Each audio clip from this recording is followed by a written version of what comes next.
그러므로 너는 그들에게 이 모든 말로 예언하여 이르기를 여호와께서 높은 데서 포효하시고 그의 거룩한 처소에서 소리를 내시며 그의 초장을 향하여 크게 부르시고 세상 모든 주민에 대하여 포도 밟는 자같이 흥겹게 노래하시리라. 요란한 소리가 땅끝까지 이르면 여호와께서 문민족과 다투시며 모든 육체를 심판하시며 악인을 칼에 내어 주셨습니다. 여호와의 말씀이니라. 만군의 여호와께서 이와 같이 말씀하시니라. 보라, 재앙이 나서 나라에서 나라에 미칠 것이며 큰 바람이 땅 끝에서 일어날 것이라.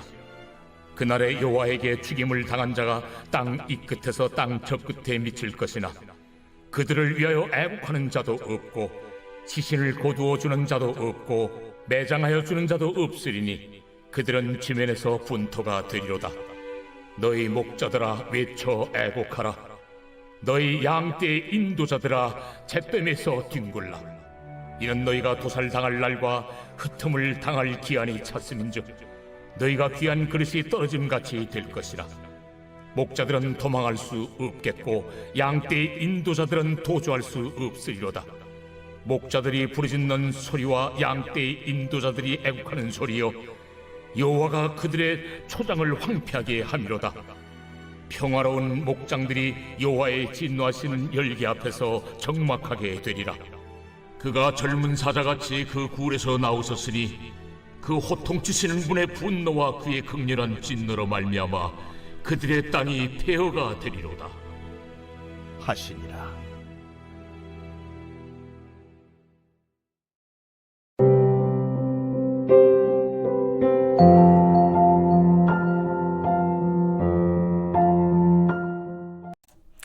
여러분 반갑습니다. 오늘도 큐트로여는 기막힌 하루입니다. 본 말씀 예레미야 25장 30절부터 38절의 말씀입니다. 자, 오늘 하나님께서 우리를 향하여 호통을 치신다고 합니다. 왜 하나님은 호통을 치십니까? 자, 먼저 첫 번째로 하나님은 우리의 정확한 심판자이십니다. 자, 31절 말씀에 요란한 소리가 땅끝까지 이르면 여호와께서 문 민족과 다투시며 모든 육체를 심판하시며 악인을 칼에 내어 주셨습니다. 여호와의 말씀이니라 그랬습니다. 자, 혹시 여러분은 예전에 방영되었던 포청천이라는 중국 드라마를 아십니까? 그 드라마를 보면 재판장인 포청천이 아주 카리스마 있는 얼굴로 재판석에 앉아서 악인은 심판하고 억울한 사람은 원한을 풀어주는 정확한 판결을 하는 그런 내용입니다. 자, 그런데 이 포청천이요, 가상의 인물이 아니라 중국 송나라 시대 실제로 존재했던 인물이라고 하죠. 그의 원래 이름은 포증입니다. 그런데 이 공명정대한 판결과 인품을 칭송하는 의미로 사람들이 이 포청천이라고 별명을 붙여준 것입니다. 역사의 사료에 의하면 그는 가난에 고통받는 사람들을 가엾게 여겼다고 합니다. 그리고 반면에 부패한 관리들에게는 가차없이 벌을 내렸다는 것이죠. 이렇게 그는 언제나 공명정대한 판결을 내려서 백성들에게 큰 존경과 사랑을 받았다고 합니다. 자, 그런데 이런 포청천보다 더 공정하고 정확한 판결을 내리시는 분이 바로 우리 하나님이십니다. 자, 방금 읽은 31절을 보면 여호와께서 문 민족과 다투신다고 하죠. 그런데 여기서 이 다투다의 히브리어 리브는 소송을 뜻하는 재판 단어입니다. 그러니까 하나님은 오늘도 하늘 보좌에 앉으셔서 우리를 선악간에 정확하게 판단하시고 의인에게는 상을 또 악인에게는 벌을 내리시는 하나님이시라는 것입니다. 많은 분들이요, 나는 객관적인 사람이야 라고 스스로를 판단합니다. 그런데 이게 가만히 보면요, 반은 맞고 반은 틀립니다. 우리는 다른 사람에 대해서는 칼날같이 정확하다 못해 가혹한 잣대를 들이댑니다. 그래서 다른 사람의 잘못이나 실수하는 꼴을 보지를 못하는 분들이 많죠. 그런데 남에 대해서는 그렇게 가혹한 잣대를 들이대던 사람들이 자기 자신에 대해서는 한없이 관대하고 또 주관적인 경우가 얼마나 많은지 모릅니다. 여러분, 이렇게 자기 자신에 대해 주관적인 사람일수록 나눔이나 양육의 자리에서 조금만 자신의 허물과 죄에 대해 지적을 받으면 그것을 인정하지 못하고 불같이 화를 냅니다. 당신이 나에 대해서 뭘 하느냐고, 또 기분 나쁘다고 그렇게 말하는 것입니다. 여러분, 그러나 정말 나에 대해서 가장 모르는 것은 다름 아닌 나 자신입니다. 중이 제 머리를 깎지 못한다는 말이 그 괜히 나온 말이 아닙니다.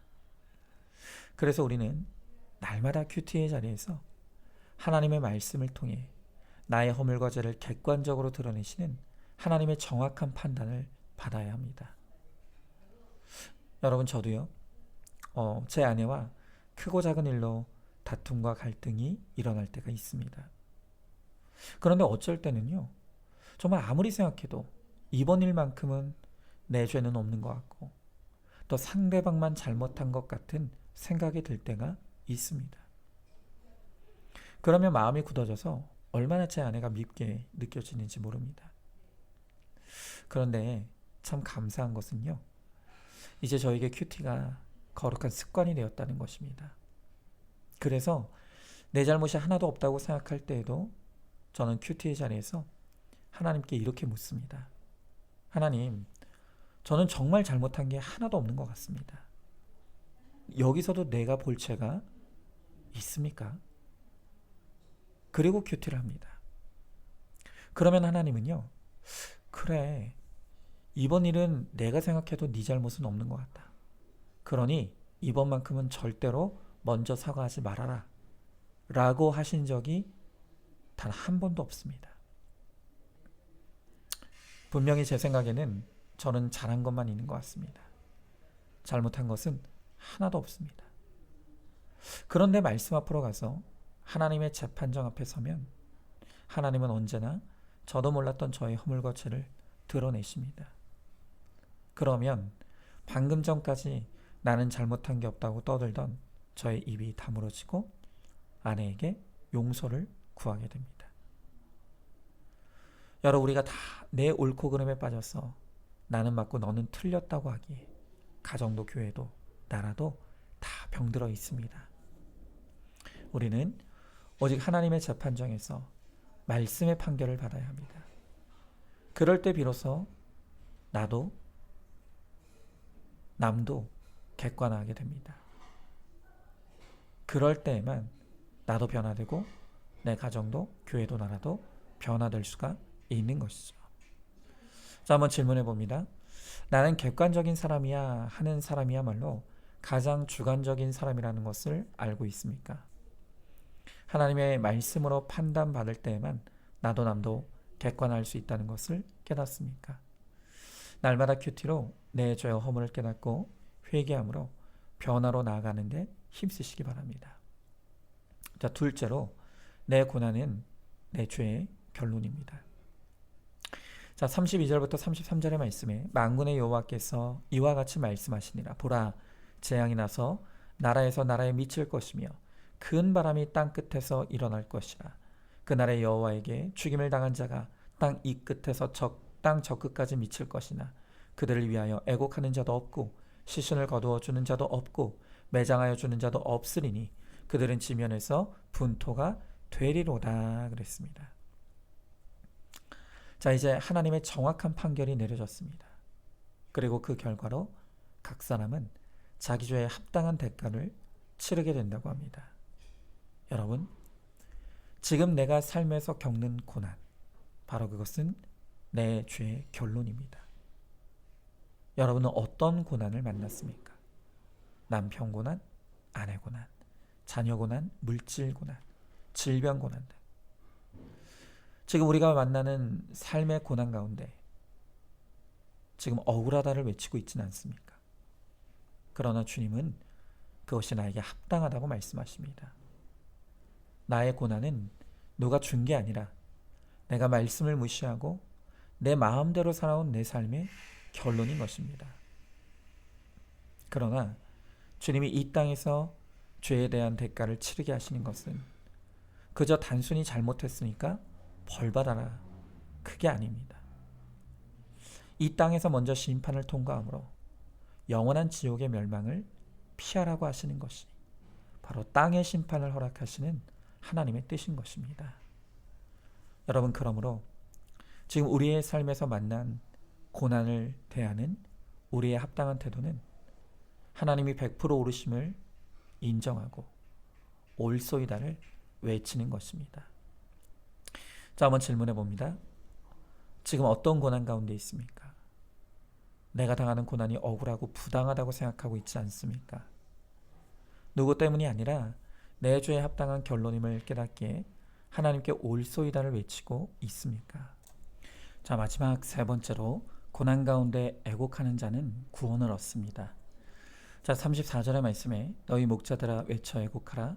너희 양떼 인도자들아 잿더미에서 뒹굴라. 이는 너희가 도살 당할 날과 흩음을 당할 기한이 찼음인즉 너희가 귀한 그릇이 떨어진 같이 될 것이라 그랬습니다.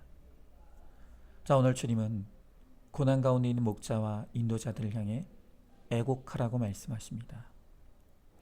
애곡한다는 말은 통곡하며 운다 라는 뜻이죠. 여러분, 우리의 눈물에는 여러 종류가 있습니다. 슬퍼서 흘리는 눈물이 있고요, 기뻐서 흘리는 눈물이 있습니다.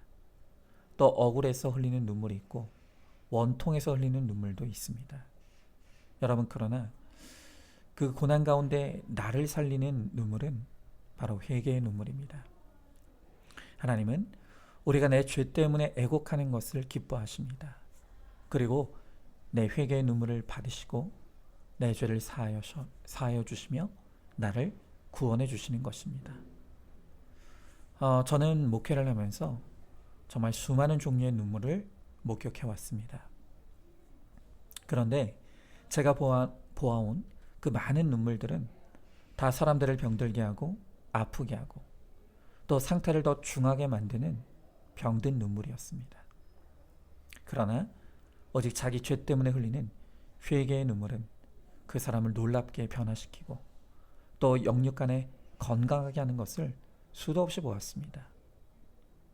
여러분, 그러나 이 회개의 눈물의 진짜 능력은 이 회개의 눈물을 통해 나 한 사람만 구원받는 게 아니라 다른 사람을 살리는 약재료가 된다는 것입니다. 1907년 1월 평양 장대영 교회에서 1,500명이 모여 말씀 사경회를 가졌습니다. 그리고 함께 모인 성도들이 열심히 기도했는데 일주일이 넘도록 아무 역사도 일어나지를 않았습니다. 그러던 마지막 주일 오후 예배 때 갑자기 길선주 장로님이 나와서 설교는 하지 않고 갑자기 자기 죄를 고백하기 시작했습니다. 그 죄의 고백은 이와 같았습니다. 나는 아간과 같은 자입니다. 나 때문에 하나님이 축복을 주실 수가 없습니다. 1년 전 친구가 임종시에 남기고 한 집을 관리해달라고 부탁했는데 1년 동안 재산을 관리하면서 비와 백불을 훔쳤습니다. 여러분, 그때 백불이 굉장히 큰 돈이죠. 이 길선주 장로님은 죄 고백에 그치지 않고 내일 아침 일찍 그 돈을 친구 부인에게 돌려주겠다며 눈물로 자복 기도를 이어갔습니다. 그런데 그 길선주 장로님의 눈물로 토해내는 회개를 들은 성도들이 각자 자신의 죄를 토하기 시작했습니다. 어떤 사람은 간음을 했다, 또 어떤 사람은 축첩을 했다 하며 죄의 고백이 한 사람에서 또 한 사람으로 이어지며 그 회개가 새벽 2시까지 이어졌다고 합니다. 자신의 죄와 연약함을 고백한 길선주 장로 한 사람의 회개로 평양 대부흥 운동이 시작되었던 것입니다. 여러분, 놀랍지 않으십니까? 이렇던 나의 회개는 다른 사람에게 영향을 끼칩니다. 내 상처와 연약함 그리고 죄는 상대방의 구원을 위해 사용하라고 주신 약재료입니다. 자신의 죄패를 공동체에 내놓고 한 사람 한 사람 회개하며 나아갈 때 하나님께서 그 공동체에 기름을 부어주십니다. 그래서 나도 살고 남도 살고 결국 공동체가 살아나는 것이죠. 여러분, 회개는 인간이 경험할 수 있는 최고의 감정입니다. 뉘우치는 인생보다 더 아름다운 인생은 없습니다. 이제는 자기 연민과 억울함을 흘리던 눈물이 변하여 회개의 눈물이 되어서 상처가 별이 되는 그런 인생을 사시기를 바랍니다. 자, 한번 질문해 봅니다. 나는 어떤 종류의 눈물을 흘리고 있습니까? 나를 살리고 공동체를 살리는 눈물은 오직 회개의 눈물이라는 것을 깨닫습니까? 나의 회개가 약재료가 되어서 또 다른 사람을 구원하는 인생을 사시기 바랍니다. 자, 오늘도 10월 26일 보석상자입니다. 가진 것, 입을 것, 거할 곳이 없어도 하나님의 유업으로 든든한 나그네는 험한 길에도 찬송의 콧노래를 흥얼거릴 수 있습니다. 아멘. 우리 함께 기도하겠습니다. 주님, 그렇습니다. 회개하는 인생보다 아름다운 인생은 없습니다. 회개야말로 우리가 누릴 수 있는 최고의 감정이 맞습니다. 하지만 그 회개가 우리의 마음대로, 우리의 뜻대로 되지 않습니다. 하나님의 은혜가 필요합니다. 은혜가 아니면 우리는 평생 억울하다만 외치다가 살아서도 지옥이요, 죽어도 지옥에 갈 수밖에 없는 죄덩어리 인생입니다. 그런 우리를 주님 불쌍히 여기시고 우리에게 은혜를 베풀어 주셔서 하나님의 말씀 앞에서 내 죄가 깨달아지게 하시고 우리의 평생에 회개의 눈물을 흘리게 하셔서 그 눈물을 통해 나도 살고 내 가정도 살고 교회도 살고 이 나라도 사는 생명의 통로가 되는 우리 모두가 되게 하여 주시옵소서.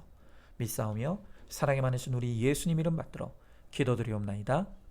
아멘. 오늘도 큐티로 기막힌 하루를 살아내는 하늘가족 공동체 우리 모든 성도님 되시기를 주님의 이름으로 축복합니다.